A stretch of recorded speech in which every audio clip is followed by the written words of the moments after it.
नमस्कार, आप देख रहे हैं गुड न्यूज टुडे। शाम के 7 बज चुके हैं। 7 सवाल लेकर हम फिर से हाजिर हैं। मैं हूं अनंत भट्ट। पूरे देश को दहला देने वाला कंझावला कांड हर गुजरते दिन के साथ सुलझने की बजाय उलझता जा रहा है। जब लगता है कि अब वारदात की कड़ियां जुड़ जाएंगी और मुकम्मल तस्वीर सामने आ जाएगी, तभी कोई नया पहलू, कोई नया पेंच या फिर कोई नई थ्योरी सामने आ जाती है। कार्यक्रम में आज भी हमारे सातों सवाल इसी मामले पर केंद्रित हैं और हमारा पहला सवाल अब आपके सामने है। हमारा सवाल है, कैसे उलझता जा रहा है कंझावला केस। कंझावला कांड की कहानी में अभी तक कई ट्विस्ट आ चुके हैं। पहले आरोपियों की संख्या 5 बताई गई, फिर नई सीसीटीवी फुटेज सामने आई तो आरोपी बढ़कर 7 हो गए। अब पुलिस कह रही है कि घटना वाली रात कार में 5 नहीं 4 ही लोग सवार थे।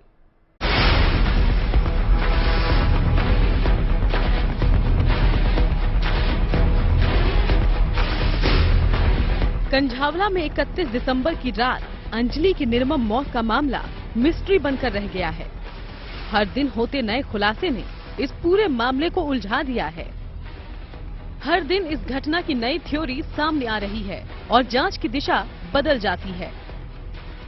इस घटना के 6 दिन बीत जाने के बाद भी अंजलि की मौत के रहस्य का पूरी तरह से खुलासा नहीं हो सका है। पुलिस के बार बार बदलते बयान से पूरी जांच प्रक्रिया पर सवाल खड़े होने लगे हैं।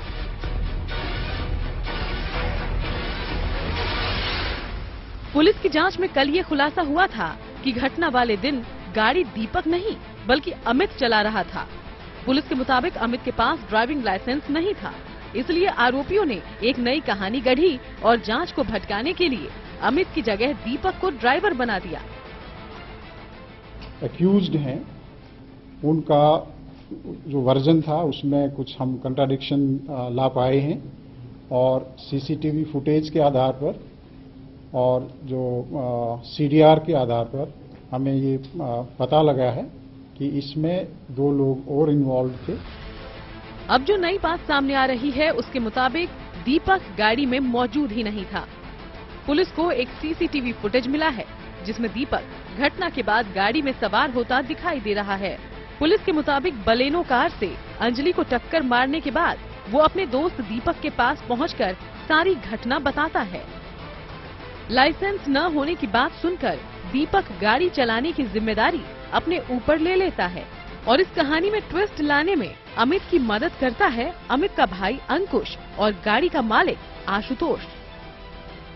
जब ये पूरा इंसिडेंट हो गया, इंसिडेंट के बाद जो आरोपी है वो पुलिस को गुमराह करते हैं। दरअसल आशुतोष जिसकी गाड़ी थी, जिसकी गाड़ी लेकर गए थे, आशुतोष ने पुलिस को बताया कि दीपक मुझसे गाड़ी मांग कर ले गया था और दीपक ही गाड़ी चला रहा था। जबकि जांच में ये पता चला कि दरअसल अमित नाम का जो शख्स है वो आशुतोष से गाड़ी मांग कर ले गया था और अमित ही गाड़ी चला रहा था। ये पहली बार नहीं है जब इस मामले में पुलिस की थ्योरी बदल गई है। पिछले 6 दिनों में पुलिस अपनी ही बातों से कई बार पलट चुकी है। पुलिस के बदलते बयान इस बात की तस्दीक कर रहे हैं कि घटना का सच अभी भी सामने नहीं आ सका है। पुलिस ने अब तक कंझावला केस में किस तरह से कंफ्यूज किया है ये हम आपको बताते हैं। पुलिस ने जब अंजलि को कुचलने के आरोप में आरोपियों को गिरफ्तार किया तो बताया कि उनकी संख्या 5 थी, लेकिन कल पुलिस ने दावा किया कि इस घटना में 5 नहीं 7 आरोपी हैं। गाड़ी में सवार 5 लोगों की मदद 2 और लोगों ने की, जिन पर केस दर्ज किया गया है। इंटरोगेशन के दौरान हमें पता लगा है कि एक्चुअली जो गाड़ी थी वो अमित ड्राइव कर रहा था और ये इसके हमारे पास साइंटिफिक एविडेंस हैं और 2 लोग जो जिन्होंने ये आइडेंटिटी किसी की कंसील करने की कोशिश की थी, ये ड्राइवर नहीं था अमित, उसके जो सहयोगी हैं उनको इस केस में एक्यूज बनाया गया है। पुलिस के मुताबिक जिस बलेनो कार से एक्सीडेंट हुआ उस समय हादसे के वक्त गाड़ी में 5 लोग सवार थे, लेकिन अब पुलिस की जांच में खुलासा हुआ है कि गाड़ी में 5 नहीं बल्कि 4 लोग ही सवार थे। पुलिस ने पहले बताया था कि जिस समय एक्सीडेंट हुआ उस समय गाड़ी दीपक चला रहा था, लेकिन कल पुलिस ने बताया कि गाड़ी दीपक नहीं अमित चला रहा था। अब आज नया खुलासा हो रहा है कि हादसे के वक्त तो दीपक गाड़ी में मौजूद ही नहीं था, बल्कि वो हादसे के वक्त यानी 2:04 से 2:06 के बीच अपने घर पर ही मौजूद था। कंझावला केस हर दिन उलझता जा रहा है। दिल्ली पुलिस ने शुरू में बताया कि 5 आरोपी थे, गाड़ी दीपक चला रहा था, लेकिन बाद में पता चला कि आरोपियों की संख्या 5 नहीं बल्कि 7 थी। गाड़ी दीपक नहीं बल्कि अमित चला रहा था और अब तो यह पता लग रहा है कि दीपक तो गाड़ी में मौजूद ही नहीं था, यानी गाड़ी में 5 नहीं बल्कि सिर्फ 4 लोग मौजूद थे। दिल्ली पुलिस के पास इस मामले में आई विटनेस है, कई सारे सीसीटीवी फुटेज हैं। अब देखना यह होगा कि कंझावला कांड का पूरा सच कब तक सामने आता है। 31 दिसंबर की रात को दिल्ली की सड़कों पर घूम रहे हैवान एक लड़की को 12 किलोमीटर तक घसीटते रहते हैं। उस दौरान दिल्ली पुलिस बेसुध रहती है और जब बारी इस घटना की जांच की आती है तो 6 दिन के बाद भी ये पता नहीं लगा पाती कि आखिर उस रात का संपूर्ण सच है क्या। हिमांशु मिश्रा के साथ अरविंद ओझा, दिल्ली, गुड न्यूज टुडे। मसला केवल इतना ही नहीं है कि गाड़ी में कितने लोग सवार थे, कार कौन चला रहा था, इसे लेकर भी तस्वीर बदल रही है। अब कार ड्राइवर को लेकर भी कहानी में नया ट्विस्ट आ गया है। हमारा दूसरा सवाल अब आपके सामने है और हमारा सवाल है, पुलिस की जांच में अब क्या हुआ है नया खुलासा। नए खुलासे के बाद पुलिस की शुरुआती थ्योरी पर ही सवाल खड़े हो गए हैं और यह खुलासा हुआ है ड्राइवर को लेकर। इस पर पुलिस ने 360 डिग्री का टर्न ले लिया है। जिस दीपक को पहले गाड़ी में बताया जा रहा था, अब कहा जा रहा है कि हादसे की रात वो कार में था ही नहीं।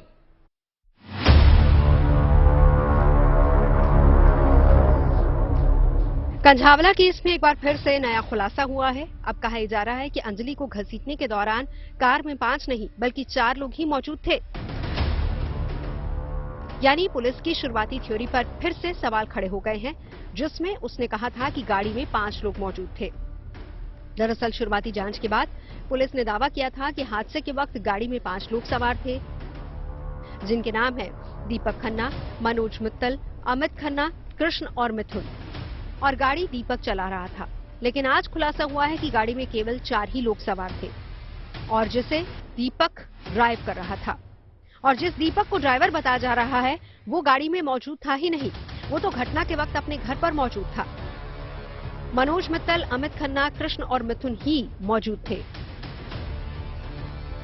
कंझावला कांड में जिसे शुरुआत में मुख्य आरोपी बताया जा रहा था, यानी दीपक, जिसे बताया जा रहा था कि वो गाड़ी चला रहा था, अब नए खुलासे में पता लगा है कि वो तो शायद गाड़ी में था ही नहीं, गाड़ी तो अमित चला रहा था। लेकिन अमित के पास ड्राइविंग लाइसेंस नहीं थी, इसलिए फिर ये पूरी साजिश रची गई और साजिश के तहत दीपक को घर से बुलाया गया। 3:30 बजे उसके घर कोई पहुंचता है, उसे लेकर के आता है और उसके बाद फ्रेम किया जाता है कि गाड़ी दीपक चला रहा था, क्योंकि दीपक के पास ड्राइविंग लाइसेंस था और दीपक को शायद इस बात का अंदाजा ही नहीं था कि क्या कुछ गुल खिलाकर उसके दोस्त पहुंचे हुए हैं। पुलिस की जांच में पता चला है कि घटना के समय दीपक के फोन की लोकेशन उसके घर पर थी। गुड न्यूज टुडे की टीम जब इस तथ्य का सच जानने के लिए दीपक के घर पहुंची तो पता चला कि वो हादसे की रात 11 बजे के करीब ही घर लौट आया था और उसके बाद से वो करीब 3:30 बजे घर से बाहर निकला, यानी एक्सीडेंट के बाद। 31 तारीख को हम तो 11:15 बजे ये आ गया था, दीपक आ गया था, तो दरवाजा खोल दिया था मैंने, तो वो अपने घर ऊपर चला गया था। फिर उसके बाद में 3:30 बजे कोई आया था लड़का, उसने दरवाजा पीटा, तो मैंने बोला उसको हम दरवाजा नहीं खोलेंगे, तो कह रहा आंटी कोई इमरजेंसी है, आप दरवाजा खोल दो। तो 3:30 बजे दरवाजा खोला तो वो ऊपर चला गया। तो फिर थोड़ी देर बाद में उसको दीपक को लेकर के वो अपने साथ चला गया। पुलिस ने कंझावला केस में 5 आरोपियों के अलावा 2 अन्य लोगों को आरोपी बनाया है, जिनके नाम है आशुतोष और अंकुश खन्ना। आशुतोष बलेनो का मालिक है, जबकि अंकुश हादसे के वक्त गाड़ी चला रहे अमित का भाई है। दोनों आरोपी पुलिस की गिरफ्त में हैं। आशुतोष को पुलिस ने गिरफ्तार कर लिया है, जबकि अंकुश ने आज सुल्तानपुरी थाने पहुंचकर पुलिस के सामने सरेंडर कर दिया। आशुतोष और अंकुश पर हादसे की जानकारी छिपाने, पुलिस की जांच को भटकाने और आरोपियों की मदद करने का आरोप है। इसमें जो 2 नाम आए हैं, नए हमारे एक्यूज्ड हैं। एक जो एक्यूज्ड है उसका भाई है ये, तो उन्होंने ये देखते हुए कि इसके पास ड्राइविंग लाइसेंस नहीं है और ये एक एक्सीडेंट का ही केस है, किसी दूसरे आदमी को सजेस्ट किया कि तुम कहो कि कि मैं गाड़ी ड्राइव कर रहा था। तो ये उन्होंने एविडेंस को डिस्ट्रैक्ट किया, क्रिमिनल को स्क्रीन करने की कोशिश की है, तो वो हमारा इस केस में एक्यूज्ड बनता है। पड़ोसियों के मुताबिक उन्हें इस घटना की पहले से कोई जानकारी नहीं थी। अंकुश को कब से जानते हैं आप? अंकुश को ही 10 साल से जानते, पिछले 10 साल से। अंकुश के घर में कौन कौन है? अंकुश घर में ये उसकी मम्मी है और एक बड़ा भाई है उसका। एक बड़ा भाई। और अमित कौन है? अमित छोटा भाई है जी। अंकुश करता क्या है? वो जो ऑफिस में काम किया करता किसी ऑफिस में। हाँ और जी। अमित?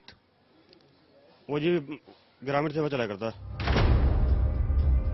दिल्ली पुलिस के मुताबिक अमित ने घटना के बाद अंकुश को फोन किया और पूरी घटना की जानकारी दी, जिसके बाद अंकुश ने दीपक को फोन किया और दीपक और अंकुश ऑटो से आशुतोष के घर के बाहर पहुंचते हैं, जहां बुलेनो से चारों आरोपी वहां पहुंचते हैं। कंझावला केस पुलिस ने एफआईआर में आईपीसी की धारा 201 यानी कि सबूत मिटाने की धारा को भी जोड़ दिया है। हर दिन नए खुलासों की वजह से कंझावला केस की गुत्थी सुलझने की बजाय उलझती जा रही है और अंजलि को जल्द इंसाफ दिलाने का पुलिस का दावा दूर होता जा रहा है। दिल्ली से हिमांशु मिश्रा और अरविंद ओझा के साथ bureau report, good news today. जिस कार ने अंजलि को कुचला वो कार किसी और की थी, चला कोई और रहा था। जांच में पता चला कि आशुतोष इस कार का मालिक है।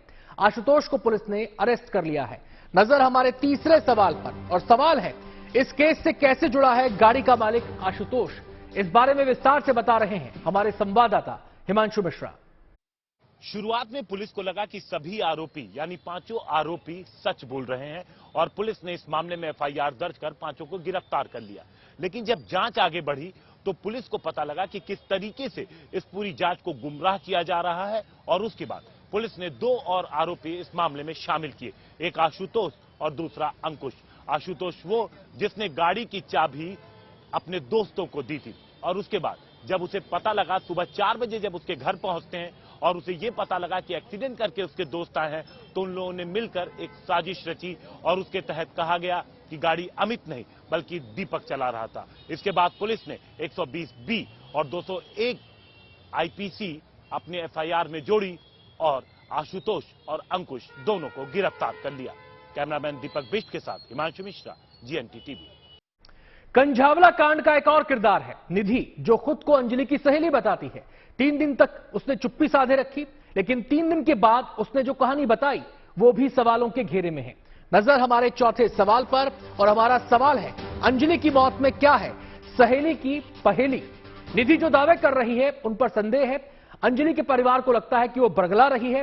पुलिस निधि को केस का अहम गवाह तो मान रही है, लेकिन उसे लेकर कुछ भी बोलने को तैयार नहीं।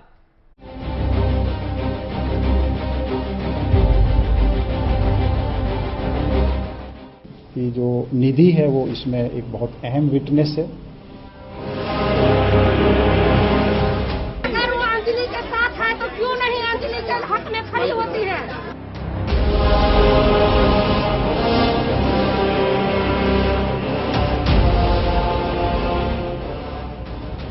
राजधानी दिल्ली में अंजलि की मौत एक पहेली बन चुकी है।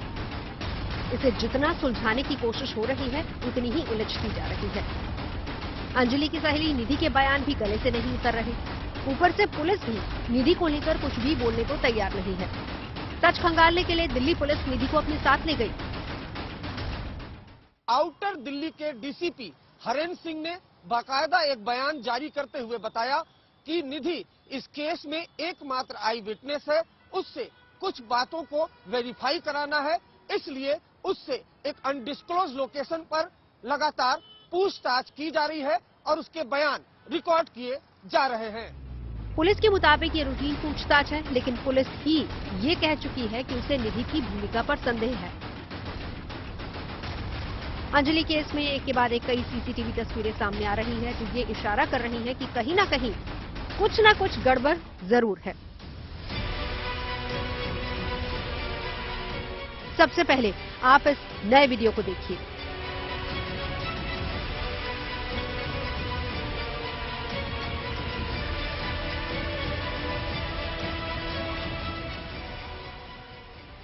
अंजलि की मौत से पहले का ये वीडियो है, जिसमें अंजलि और उसकी तथाकथित सहेली निधि होटल के बाहर दिखाई दे रही हैं।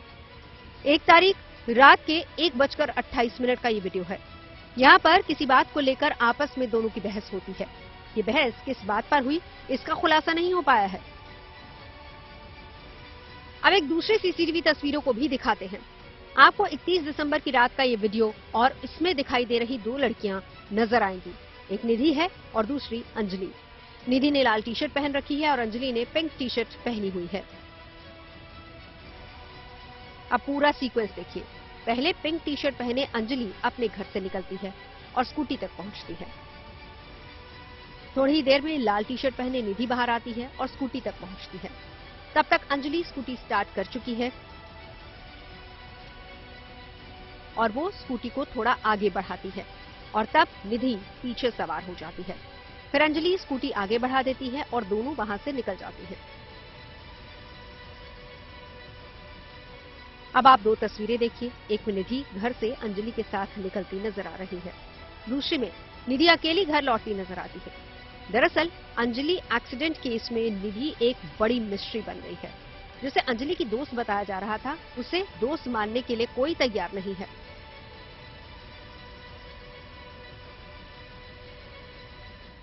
बहुत कुछ बोल रही है इसको लेके। निधि सब कुछ झूठ बोल रही है। हम जानते ही नहीं है उस निधि को। उठा उसका भी घर से।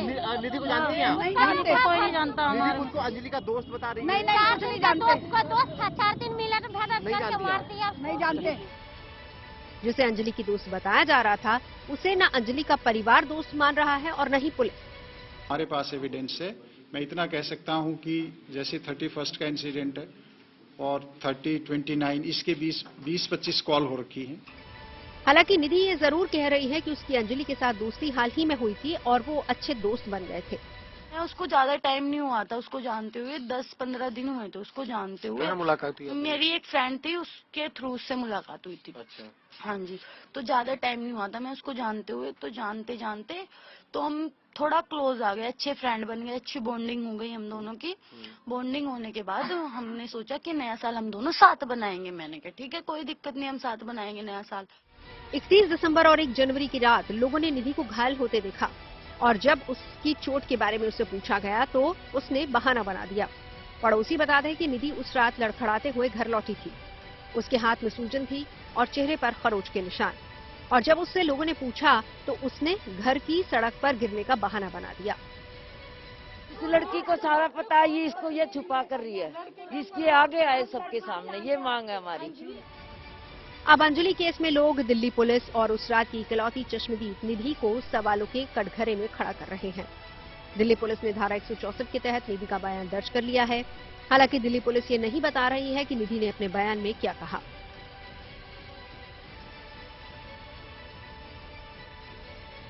दिल्ली से अरविंद ओझा के साथ bureau report, good news today. Police की निगाह में निधि केस की अहम गवाह है। हादसे से पहले वो अंजलि के साथ एक होटल में थी और होटल से स्कूटी पर अंजलि के साथ ही गई। होटल से हादसे के बीच वो इकलौती गवाह है। पुलिस ने निधि से पूछताछ के लिए उसे आज बुलाया था। हमारा 5वां सवाल अब आपके सामने है और सवाल है, पुलिस निधि से क्या पूछताछ कर रही है? इस बारे में विस्तार से बता रहे हैं हमारे संवाददाता अरविंद ओझा। सुल्तानपुरी केस में एकमात्र गवाह निधि के घर अचानक आज सुबह दिल्ली पुलिस की टीम पहुंची और निधि को कहीं पर ले गई।